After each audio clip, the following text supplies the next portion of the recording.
Um bom dia, boa tarde, boa noite, dependendo do horário que estiver vendo este vídeo.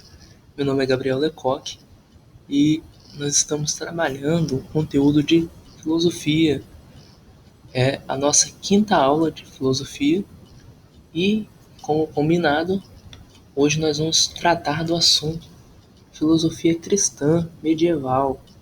Nós falamos na última aula sobre Aristóteles e hoje nós vamos dar início a esse período filosófico, histórico, de aproximadamente 1000 anos. Vamos ter que trabalhar mais de uma aula sobre este conteúdo. Pois bem, né, como eu costumo falar, nós estamos aqui, né, pelo YouTube, em especial para falar com os alunos do Dandara, mas nada impede que mesmo que você não seja aluno do Dandara, esteja aqui conosco. É um prazer, né, ter aqui conosco para poder trabalhar um assunto tão interessante, tão bacana, que é filosofia.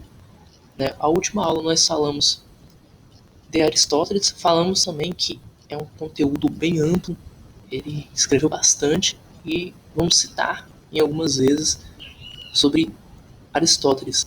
Se você gostar do vídeo, pode curtir, se inscrever aqui no canal.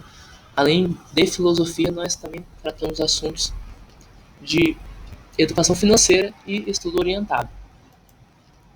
Pois bem, vamos de fato ao conteúdo, ao nosso conhecimento de hoje.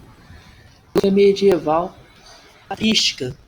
Por que patrística? Por causa dos pais da igreja, muito ligado aos pais da igreja. E quando a gente falar de igreja nessas aulas, nessas duas aulas, e também muitas vezes nas aulas posteriores de filosofia, já quando chegar com outros filósofos, depois do período medieval, muitas vezes quando a gente falar da igreja, a gente está falando da igreja católica romana, que era a predominante da época.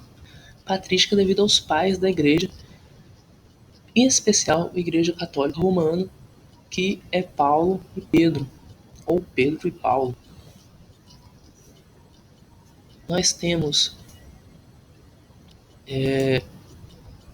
como conteúdo os sofistas, Sócrates, Platão, Aristóteles, e chegamos à filosofia medieval.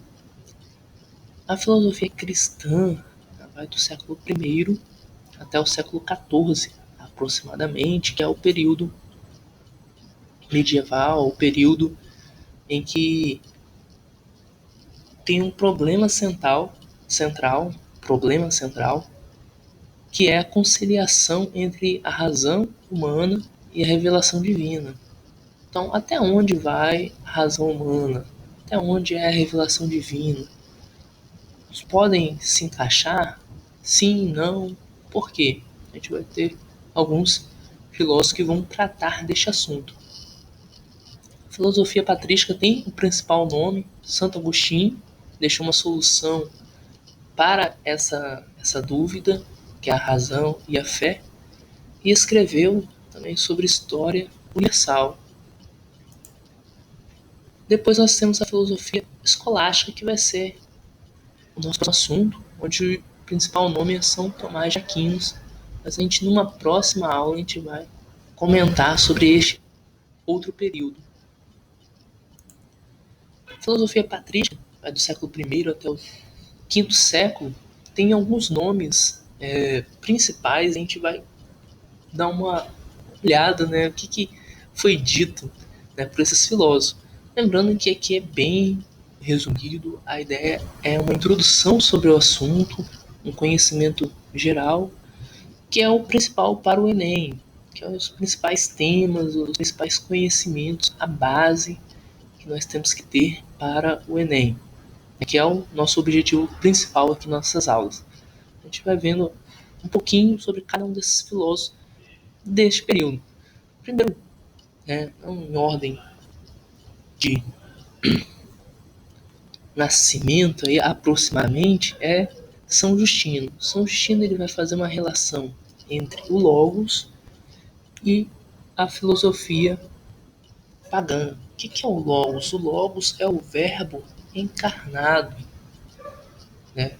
No princípio era o Verbo, e o Verbo estava com Deus, e o Verbo era Deus. Esse é um texto bem principal de todos os evangelhos, que está escrito no Evangelho de segundo João. E esse Logos, que é o Verbo encarnado, a palavra que tem um significado assim muito forte.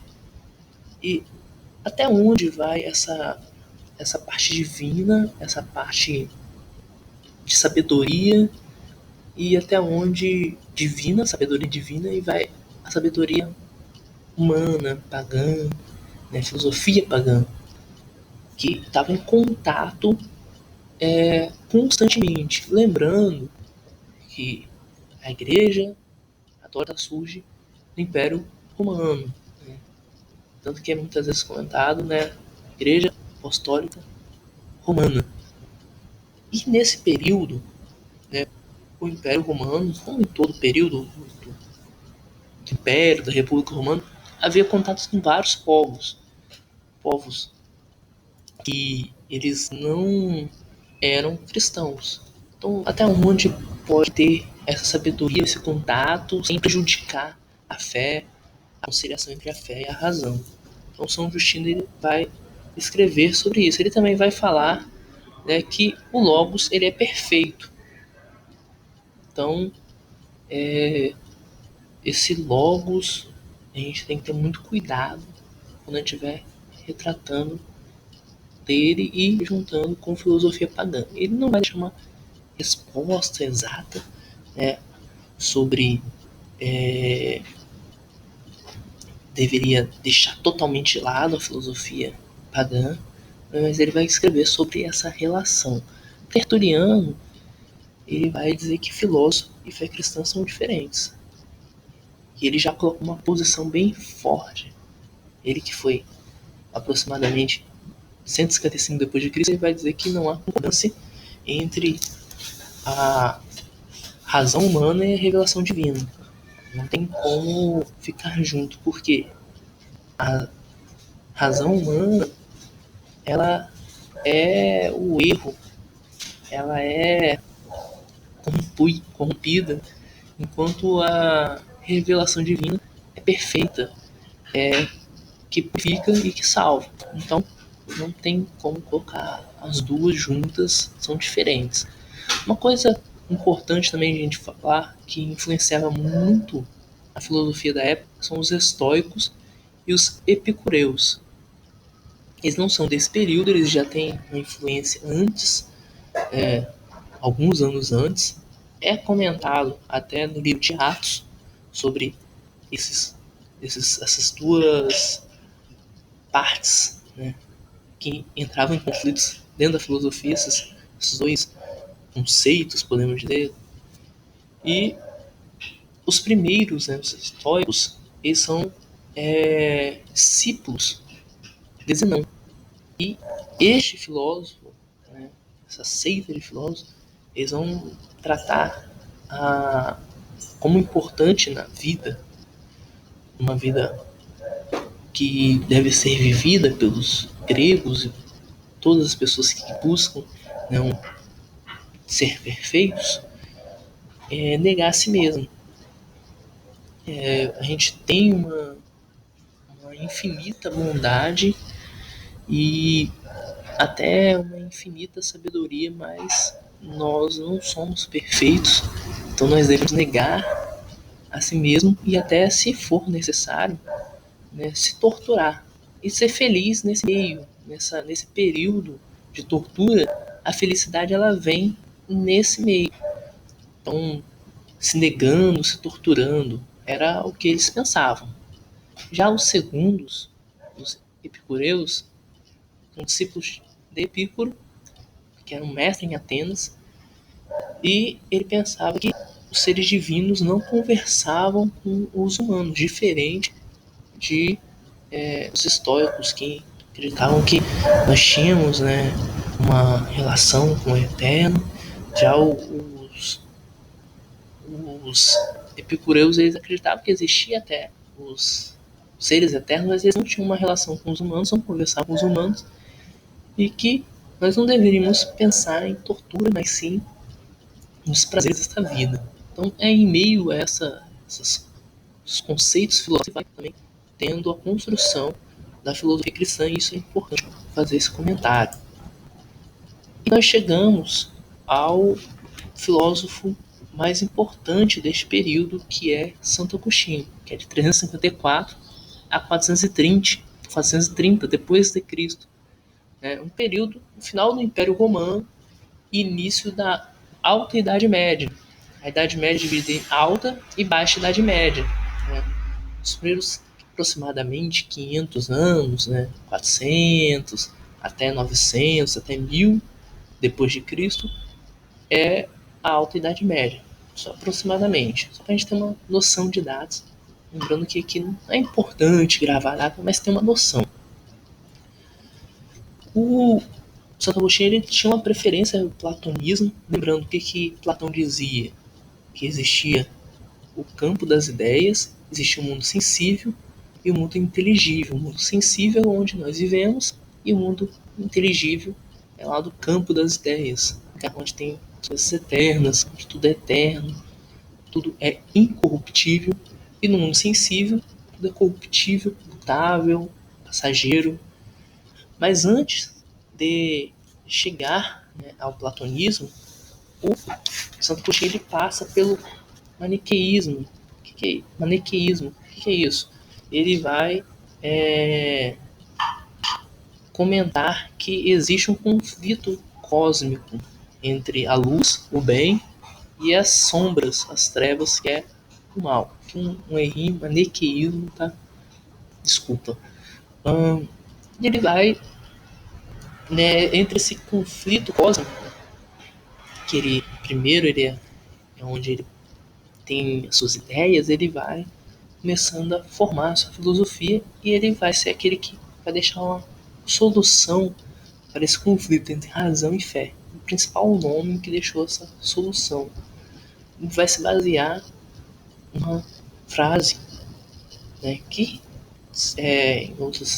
em algumas traduções, né, diferentes, mas é basicamente o que tem escrito em algum dos evangelhos, que é: se não credes, não entendereis. Então é preciso crer para entender. Então a fé ela ilumina a razão de dentro para fora. Não adianta você tentar entender para depois crer, mas sim é necessário você crer para depois você entender o que acontece, como funciona, né, toda a parte cristã. Então é necessário ter fé. Então, a solução é que a fé e a razão não são inimigas, mas primeiro vem a fé para depois entrar a razão. Ele vai dar uma pensada do que vai falar sobre René Descartes mais à frente, né? Sobre existe, vive, pensa, duvida. Então não há problema em duvidar. Todo ser que existe, ele vive, ele pensa, e se ele pensa, ele duvida. O problema não é duvidar, o problema é deixar com que a razão controle a fé. Então ele vai deixar este trabalho e vai contribuir bastante para o conhecimento filosófico da época, e não só da época, mas posteriormente também. Tá? Há outros nomes, dentro da filosofia cristã patrística, mas esses são os principais nomes e as principais ideias que eles deixaram em um legado. A gente vai ver outros nomes na próxima aula, na nossa continuidade sobre filosofia cristã medieval. Desde já eu agradeço e um abraço. Até a próxima.